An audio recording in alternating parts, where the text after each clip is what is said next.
Imagine, you were born into a royal family in one of the wealthiest countries in the world. What would you do?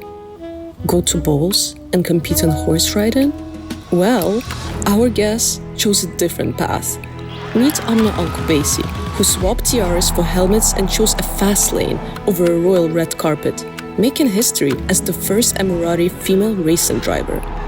But there is more to her story than just speed. Amna has invited us into her home to uncover how she balances the weight of privilege with the drive to break barriers. Welcome to Privileged Few. Amna, thank you so much for inviting us to your house. Of course, thank you for coming. It's so gorgeous. Thank you. And it's such an honor to meet you in the first place. So as I was doing my background check on you, I want to show you what I found. I googled your last name, and it states that you're from a royal family.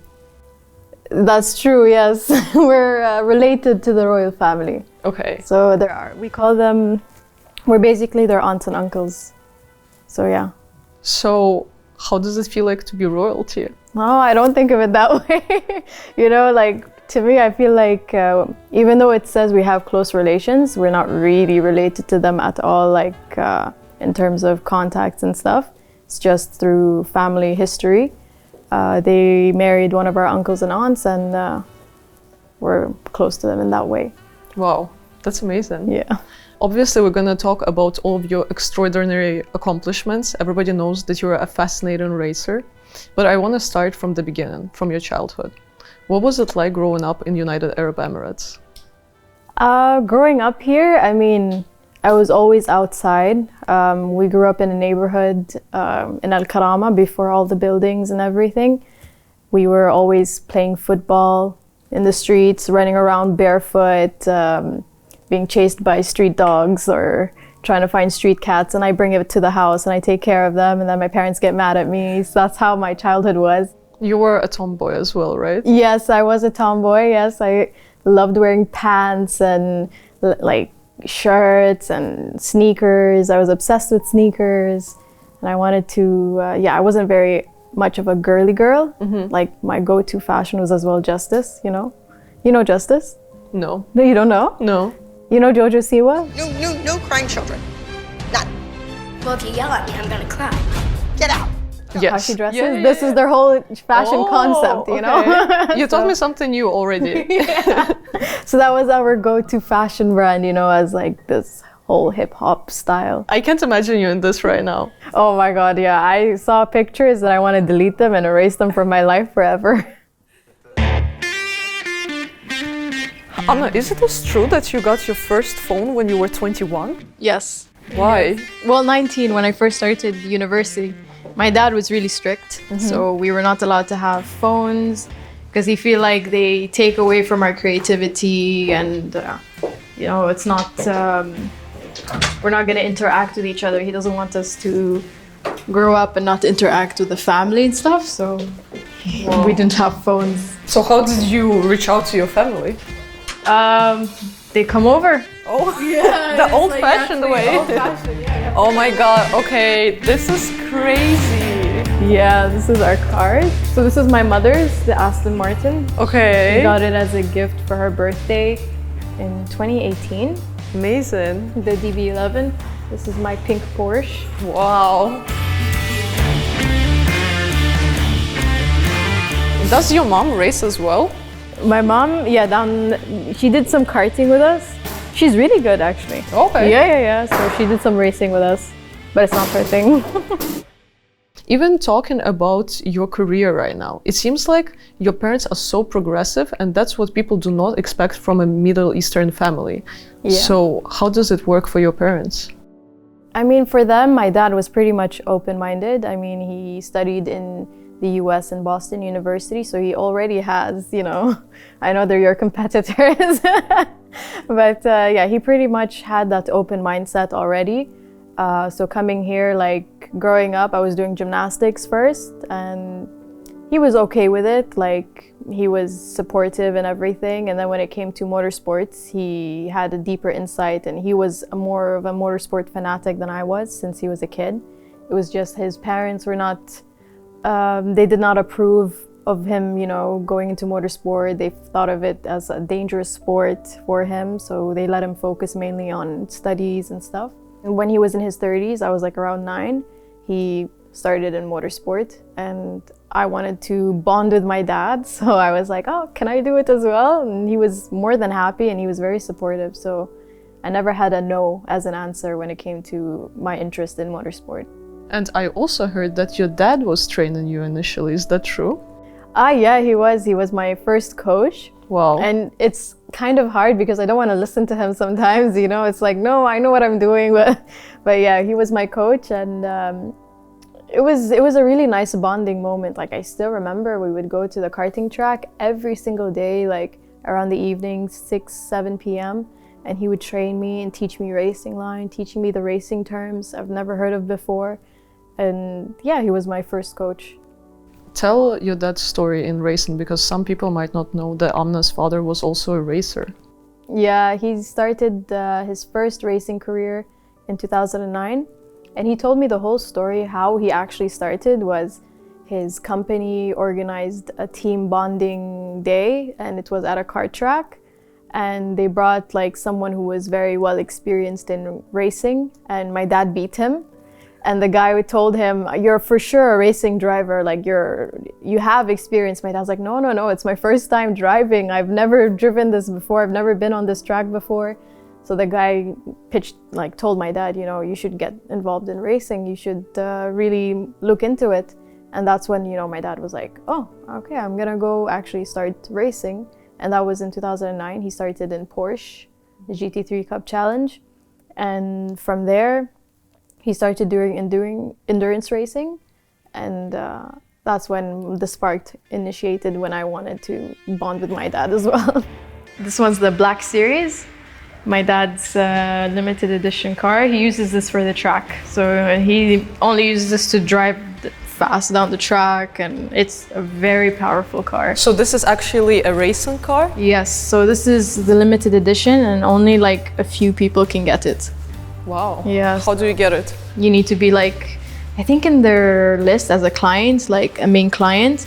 And my dad raced for the team Black Falcon, and they had Mercedes. Mm-hmm. So he had like a connection to be able to get this car. Does he let you drive it? Yeah, but it's worse than this. The seat is lower. You know, I can't see. Your dad said once that it was a privilege for him to start doing motorsports in general, but for you it was a privilege to start doing it so early. Yes, he told me, like, you're privileged the fact that I am supportive and I was more understanding and let you start at an age which was considered, you know, late for the motorsport industry, but early for us. At 14 I started, and he started in his 30s. So he told me, you know, you're more privileged than I was. You have more years and you started young and you get more experience and you have a better chance in making it. Talking about privilege, did you always understand that you were privileged, or was there like an aha moment when you understood that? Honestly, like, the way my parents raised me growing up was the fact that we had nothing. So we didn't have money at all, like the fancy cars, the clothes. Growing up, we never felt that we were privileged. We felt like we had nothing. So I admire the fact that he raised us this way, because we know then the value of money and the value of wealth is not everything, you know? Wealth comes in knowledge, wealth comes in family, wealth comes in having an abundance of friendships and stuff. So that's how they basically raised me. How did they introduce you to finance? Did you have pocket money as a child? I only had pocket money when we had Eid. So every Eid, in celebration of Eid, kids would go around the family or knock on doors and they would get money. That's the tradition. They would get money from people, like 10 dirhams, 50 dirhams, and we start collecting, and then we sit together and then we're like, okay, look at how much I made. You know, we sit together in a group, in a circle, and we start checking who has the most money. And so that was my first introduction in like money. And I would spend it insanely just on Claire's. I would go to Claire's and I would just spend in accessories, hair bands, makeup, anything. So Then my dad was teaching me, you know, invest. And I never knew the meaning of investing. I was still so young, and I'm like, what is this investing? I feel like it's a scam, you know? That's how many people still feel. Yeah, I'm like, this is a scam. But he's like, you know, oh, you should keep a bit of it, keep it with me, and I will invest it for you. So that's how he first introduced investing to us. It's good to have a mentor like that, right? Yeah, I agree. Otherwise, I would be spending so much money on Claire's, and it was literally useless because I keep losing everything anyways. Sounds like you really like this Jojo Siwa vibe because it's Claire's Jojo Siwa, things like this. Yeah. Oh my God, when I was young, I was insane. If I showed you photos of how I used to dress, like it was full of colors, it was insane. Like sparkles, colors, cheetah print, it was... I'm not happy about it. I want to find those pictures now. It's on my mom's Facebook. She posted them. Now we're doing a house tour with Abdulla and Amna. Starting with your room, sir. Let's go. Oh wow, very fancy. What is this? This is a racing simulator from Telius. Just came in yesterday and was having a lot of fun playing on it. Amna as well was playing some. Yeah, we were doing a competition yesterday. Who has the best lap time? Who won? He beated me. But he was on it more than me. I was just there for one time. You wanna get on? Okay, let's try. Guys, I don't even know what I'm gonna be doing. Let's put it in automatic, easier for you. Okay, what do I do? Gas and brake. Which one is which? Right is the gas and the left is the brake. Okay, that way. I don't blame you, I don't like the pits in Yas Marina either. Sure, I just don't know how to drive, that's the problem. No. But I actually... This is called oversteer. This is called a crash.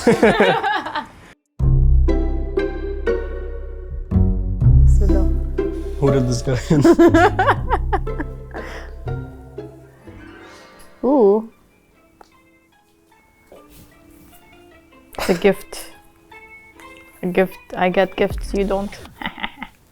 So this is my brother. He's our guest today instead of my sister. So he's plan B. And we're gonna play a game of cards.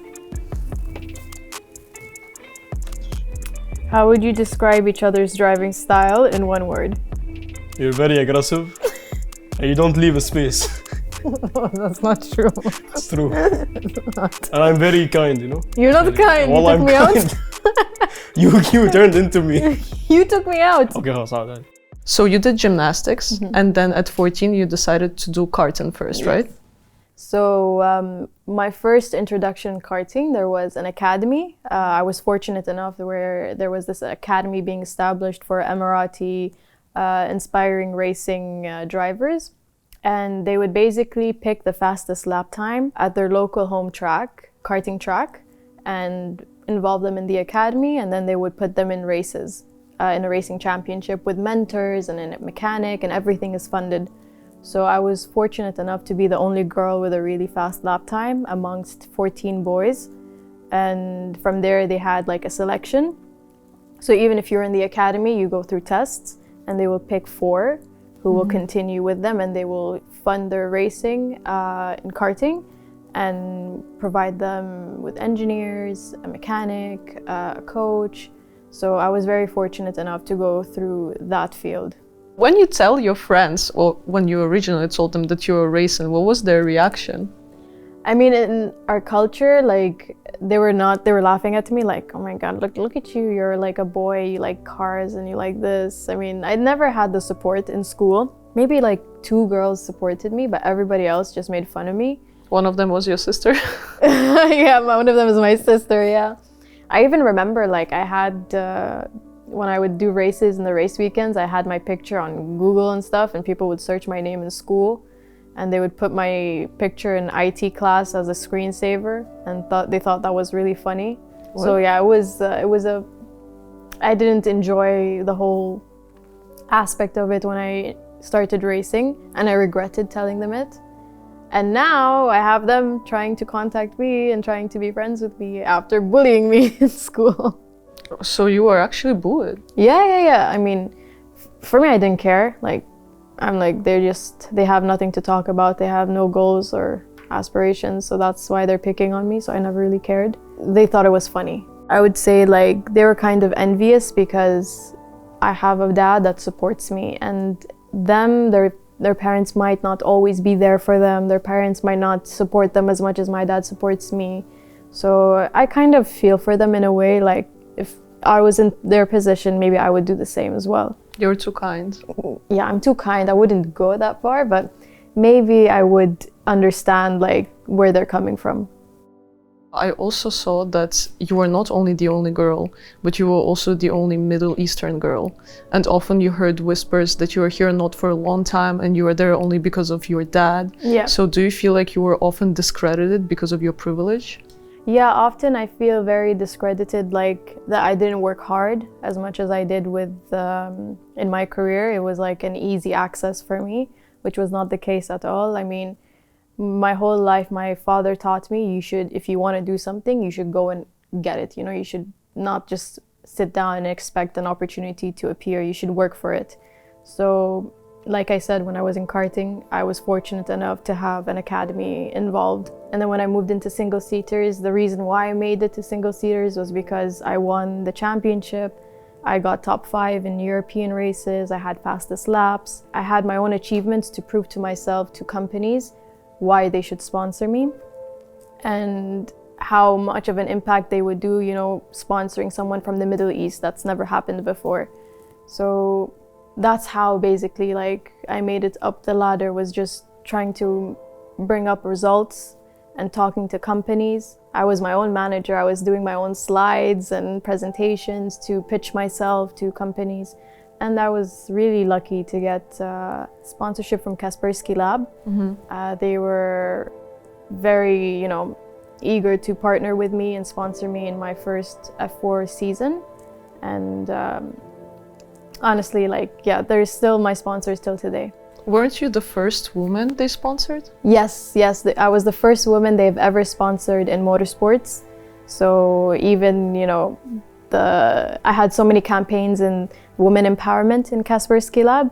So I was really like honored that I was the first woman, but at the same time, I really worked hard to get that sponsorship from them.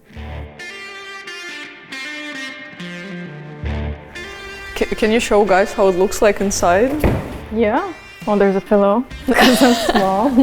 Wait, you sit on the pillow? Yes, because I'm small. This is my personalized seat booster.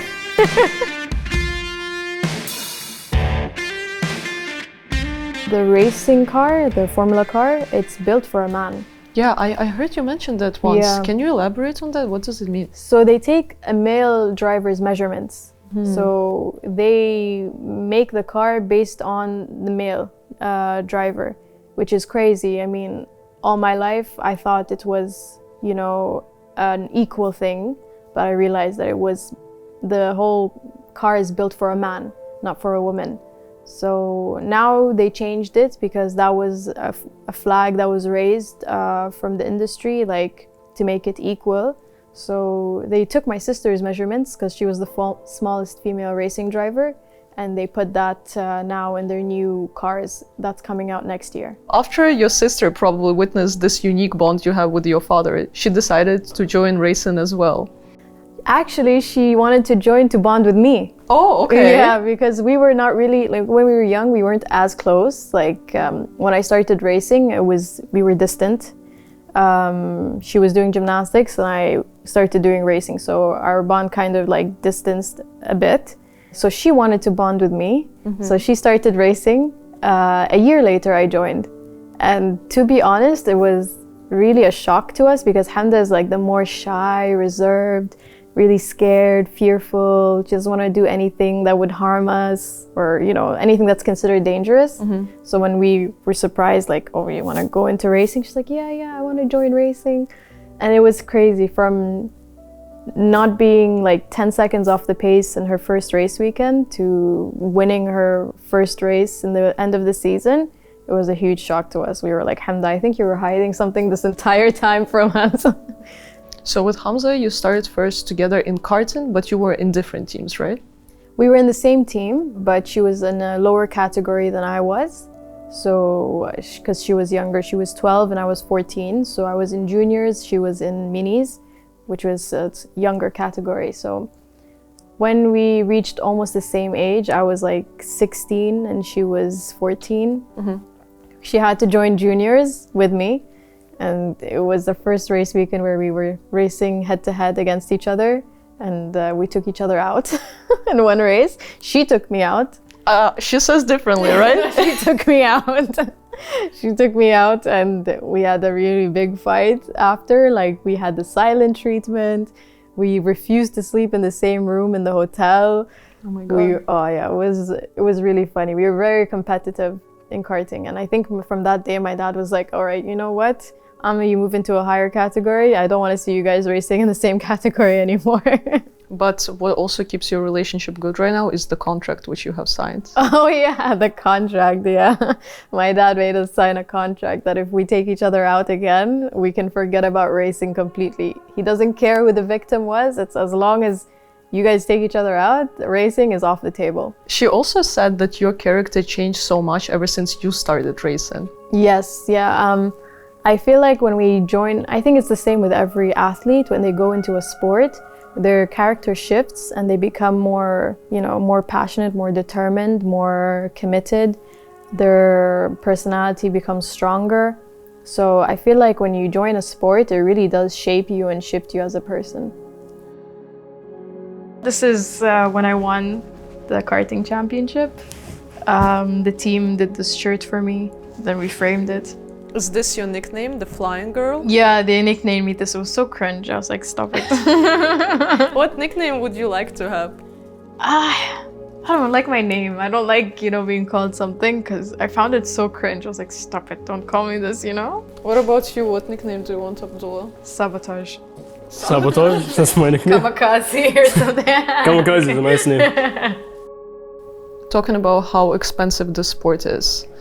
In one of the interviews, you have mentioned that in order to get into F3, you don't have to be really good, but you have to pay 800,000 euros, sorry, Yeah. for the entrance fee of the season if you don't have any sponsors. Is that the case? Yeah, I mean, now it's, you see more people who are wealthy than talent in motorsport, and it's sad to see because motorsport is getting more expensive. The whole politics side of it is making it more expensive. So it's people who have talent don't have the opportunity to continue, and people who do have talent have the chance to continue because they have a huge backing behind them, whether it's their father who was an ex-Formula 1 driver or someone who has connections to them, or they have a really good management company backing them. So it's a very difficult pathway, I would say. Mm-hmm. Because originally, and correct me if I'm wrong, Formula 1 was for ultra wealthy or for the royalty. Yes. But right now you look at drivers like Mazepin or Stroll who get so much hate and so many comments of being daddy's money. Well, in reality, isn't like 90% of Formula drivers are very privileged? I would say like they are, I mean, they had been racing and they have gained experience and they've done, most of their life has been spent on track. So I would say, okay, they had the wealth, but they used it to gain so much experience on track. It's not just, I bought myself a seat in Formula 1. Mm-hmm. It's like they raced so many race weekends. They basically lived being in the track. The team was like their family, their engineers like their father. It's like they've spent their whole time at the track, racing. Every weekend they're just racing. So I feel like they used it to their advantage. And it's not easy to just make it to Formula 1. It's a Formula 1 team who has to say, who has the say in accepting you or not. So like Leclerc, Norris, Verstappen, they didn't buy their seat in Red Bull. Red Bull brought them because they saw their talent. And so, yeah, they invested in themselves in racing and gaining experience. So do you have a favorite F1 driver? Yeah, I like Max Verstappen. He follows you? Yeah, he does. Hi, Max. Yeah, he follows me on Instagram. But he's a really nice person, a nice driver. I mean, I've seen him in the paddock and I mean, I feel like the media really framed him to make him look like he's a snobby person or someone who's very, you know, privileged or whatever. But I feel like Max is a very humble and down-to-earth driver. Like, he takes his time talking to you, and he's very outgoing, and it's like talking to a friend, you know? So he's a very nice person. I saw that you also had the dream of meeting Lewis, and you did. Yes. What was that like? It was really crazy. I was shaking, you know, like, because I remember when I had the Hypebeast post, Lewis Hamilton reposted me. Oh, okay. Yeah, so before meeting him. So when I met him and I'm like, you posted me on Instagram. He's like, yes, I know. And I'm like, oh, okay. We're friends now. Yeah. That's so cool. Yeah. Do they come to F2 and F3 races as well? Actually, Formula 2 and Formula 3 race in the same weekend as F1. So they're there. The championship is like it's like a support race during F1. So in most race weekends, you'll find Formula 3 and Formula 2. F1 Academy was then introduced. So we now also are the support race event during the F1 weekend. So in the first race in Jeddah we had Checo Perez come to us and Liam Lawson come to us and, you know, talk to us and talk about racing, and they were wishing us luck and having a small talk with us. So it's really nice, you know, being sponsored by Red Bull, that they involve us as well with the racing drivers, with the Formula 1 drivers. It's about investing in yourself, but Yeah. it's also about actively looking for sponsors. Yeah. So if I know correctly, 2 years ago, last minute, you found out that you do not have sponsors, and that's why you have to be out for a year. Yeah, I had no sponsors when the pandemic hit. And basically it was a decision. Like I said, we had to decide between me and my sister who would continue racing. Why? Because we had no sponsors. So it you was had enough sponsors just for one for person? one person, yeah. Oh, and you chose your sister? Yeah, I let my sister continue because I already did the championship twice. So I was like, you know, let her get that experience as well. Did you feel at least a little offended that your dad didn't sponsor you himself? I mean, I did, but at the same time, I understand him, you know. I mean, I admire how he makes me work for it and not just, you know, expect anything to come just like that, out of the blue. Because it really shaped me as a person. I wouldn't accept the fact that my dad will start paying from his pocket, because then I would also look bad, you know, like I will start proving people that yes, my dad is funding me. And I'm this little girl who's going around the track, fully privileged, I didn't have to work a day in my life, you know? I don't want to look like that. So yeah, I was out for a year, but instead of, you know, like dwelling or being upset about it, I actually tried to work on my social media, and I studied in university. I worked so hard in this free time to find another company to look and pitch myself, and I actually found a few sponsors through my social media because I worked so hard on content and everything, that I got some kind of exposure and I got an interest from 2 sponsor companies. So I was then able to race in a small championship here in the Middle East, Formula 3 Asia. And yeah, it was a small championship. It was like a 2-month span weekend or season. And it considered like 4 race weekends, but it was worth it, you know, at least I get to jump back in the car and get back into the rhythm. My dad didn't sponsor me because my dad is more of he's a businessman, and businessmen don't invest in something they will not get returns, you know. And at the same time, he said like he had an advice from many fathers as well in racing, and they always told him and advised him, never put your money in racing. Like, you never should fund yourself in racing unless you know you're a billionaire, but never do it. So my father took that advice and he told me, if you want to do it, go find sponsors and work for it, and you will understand the value of racing. And I didn't understand, like, why does he mean like understand the value of racing? Like, there's nothing to understand. But then his whole aspect side of it was crashing. You crash, you pay for it. You damage something in the car, you pay for it. So I became more cautious, and I stopped crashing, and I stopped putting myself in a position that would damage the car, because it's really expensive. Like one What front is wing. the average crash price like? Oh my God, you know, I had to pay 50,000 euros with insurance because I had a big crash and I lost the car completely. It's so expensive. Wait, what is this? This is, remember when I told you I had a big crash and I had to pay 50,000 euros? Yeah. Because the car was gone. This is a part of the car. So we were planning to use it as a simulator or something, but Too late for that. it was too late, yeah. Then you can see my side pod from the crash.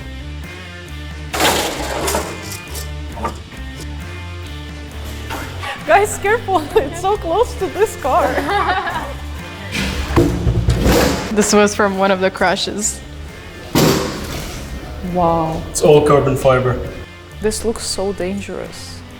So this is literally like one of the parts which was left from the car? Yeah. Like it fell off? Or? Yeah, it fell off. And this one was like completely damaged, but we fixed it and everything because we wanted to do a simulator out of it.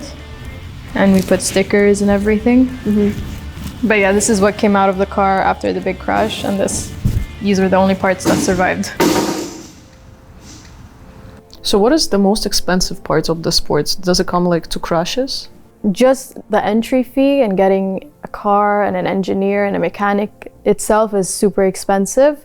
And let's say when you want to test, you want to practice on your own, renting the track, tires, fuel, it's super expensive. It's like, I would tell you 16,000 euros for 3 hours. Itself is expensive. And then the crash is a separate thing. You damage a front wing, that's like 5,000 euros, 6,000 euros, because it's carbon fiber. And I damaged the side pod of the car and my rear wing and the rear axle of the car in one race weekend. And all of that was like 8,750 euros.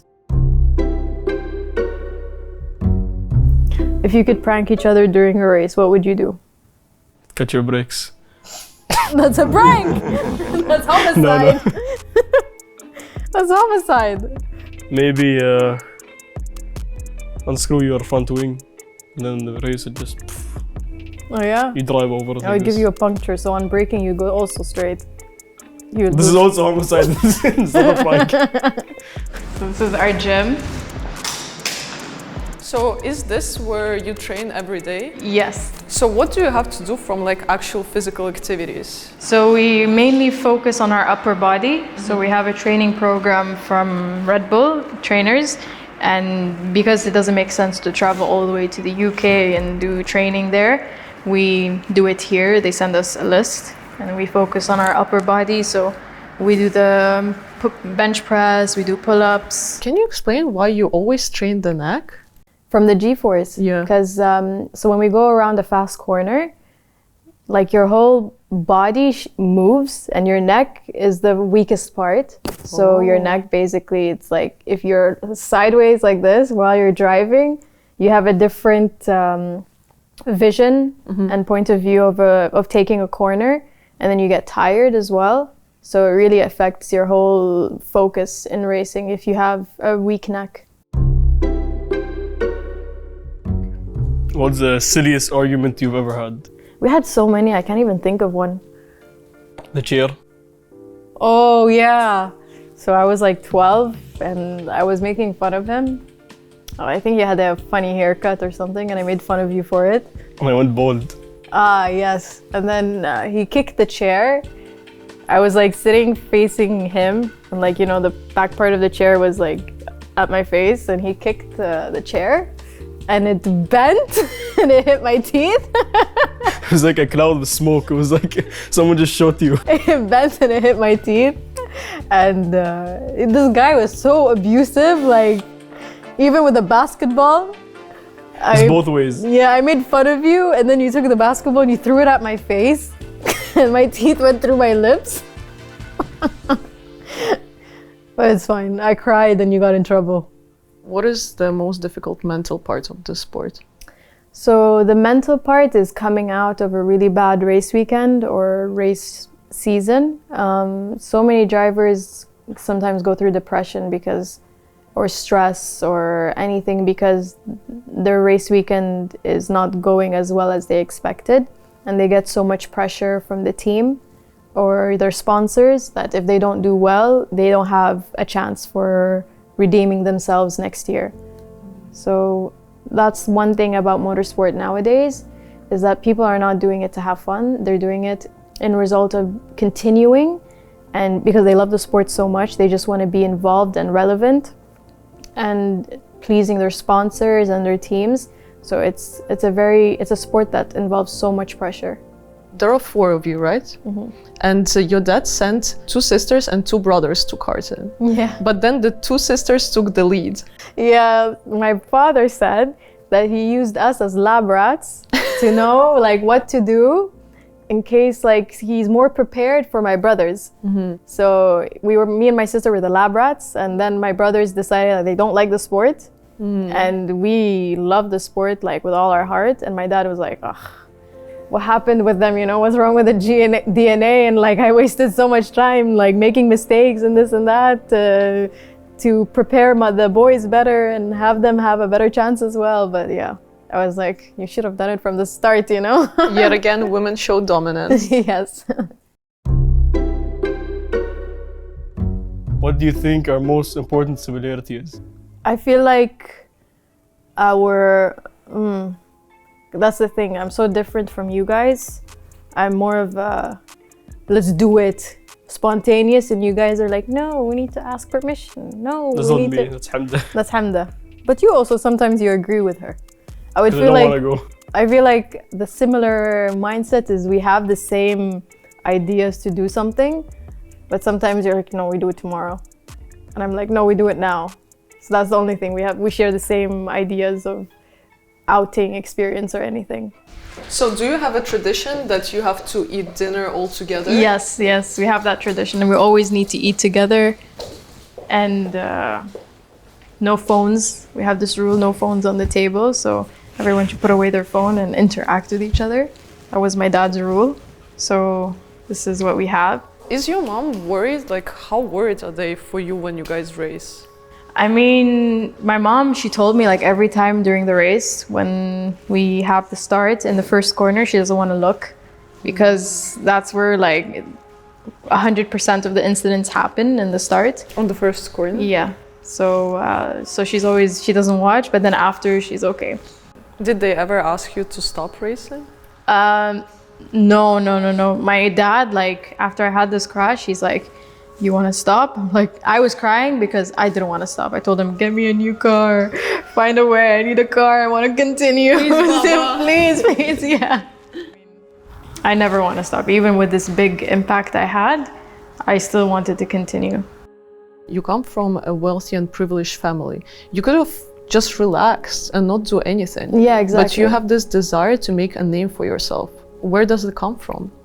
I don't know, like when I was young, growing up, I always wanted to feel like I had a purpose in life, and motorsport was a shock. I mean, I just did it because I enjoyed it. I didn't do it for the fame or for, you know, for anything else. I just did it because I really enjoyed it, and then I got good at it, and from then on, I started to build myself, and I wanted to strive more, and I was hungry for more, you know, climbing up the ladder, winning races and stuff. So I would say like, from a young age, I always felt like I wanted to have a purpose in life.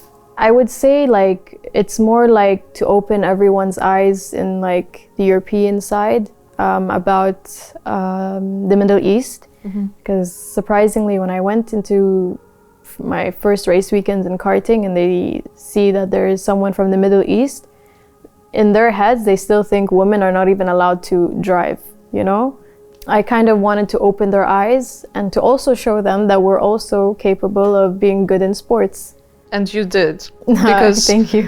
one of the best races which you probably had, correct me if I'm wrong again, is winning. And was it in Abu Dhabi actually? Yeah, it was during the Formula 1 GP in Abu Dhabi. We had a support race in Formula 4. And I was the first to pole it and the first to win it. From start to finish. So I was able to raise the UAE flag on the Formula 1 podium, which never happened before in history.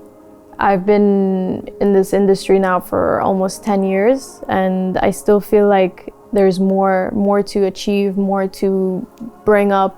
And I would also like to have Middle Eastern girls to come and into motorsport, especially in single-seaters. because it's just me and my sister that represents the whole Middle East. And there isn't much girls involved in motorsport in general from the Middle East. So we would like to maybe open an academy or start something where we have girls more involved, whether it's being a racing driver or an engineer or a journalist, motorsport journalist. Like, we want to start something. Please invite me. Of course, yes, of course. That's so crazy. Like, your story is just so extraordinary. And is the final goal, is it F1 or? I mean, F1, for every driver, it's F1. Everybody wants to reach Formula One. I think realistically, I do want to be there, but realistically speaking, it's going to take a lot of time, a lot of effort, and a lot of money to actually reach that goal. So, I mean, we never know. Life's unpredictable. So if I do make it, it will be like, then I can relax, you know. But if not, then I would still love to involve more people and build them, and maybe we have a female from the Middle East reach Formula One. There were historically women in F1, right? There was, but 50 years ago. Create a secret handshake. Now? Yeah. What will we do?